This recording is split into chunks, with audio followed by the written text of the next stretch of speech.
Hello guys and welcome back to dark Wazir. कभी आपने किसी ऐसी जगह कदम रखा है जहां चीजें वैसे नहीं होती जैसी दिखती हैं, जहां खिलौनों के बीच किसी की मौजूदगी महसूस होती है पर वो कोई इंसान नहीं होता। आज की कहानी एक ऐसे कमरे की जहां बंद ताश की गड्डी भी सुबह बिखरी हुई मिलती है। हम उसे टॉय रूम कहते थे। मार्केट यूनिवर्सिटी की थिएटर डिपार्टमेंट का सबसे भूतिया कोना। कहते थे अगर रात में वहां एक बंद ताश की गड्डी रख दो तो सुबह तक वो पूरे कमरे में बिखरी मिलती है, जैसे बच्चों की आत्माएं उससे खेल रही हों। अब सुनो ये ट्विस्ट। वही बिल्डिंग कभी एक चिल्ड्रंस हॉस्पिटल हुआ करती थी, सेंट फ्रांसिस चिल्ड्रंस हॉस्पिटल। उसी में मेरा जन्म हुआ था।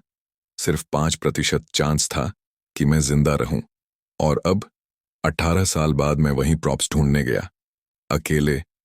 प्रॉप स्टोरेज पुराना था और हॉस्पिटल की वो महक जैसे दीवारों में बसी हो। मुझे टी की से टॉय रूम का ताला खोलना था। जैसे ही मैंने चाबी लॉक में डाली, एकदम साफ किसी बच्चे की हंसी दरवाजे के अंदर से।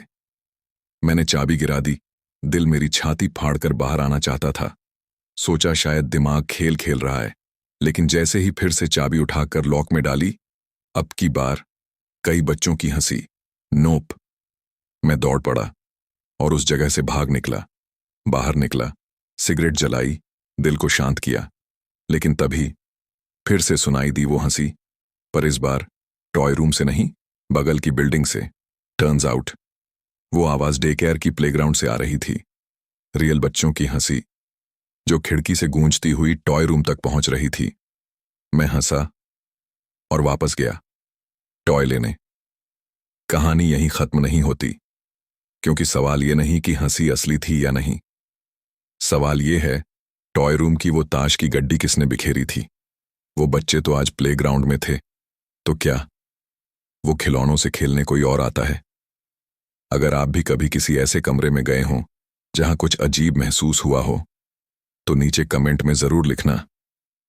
दिस इज डार्क वजीर एंड रिमेंबर, कभी कभी सबसे मासूम हंसी मौत की दस्तक होती है। तो यह थी वह कहानी। तुम कमेंट में बताओ क्या यह सच है या एक वहम। और उसके बढ़ में तुमसे मिलता हूं किसी और वीडियो में। तब तक के लिए बाय बाय।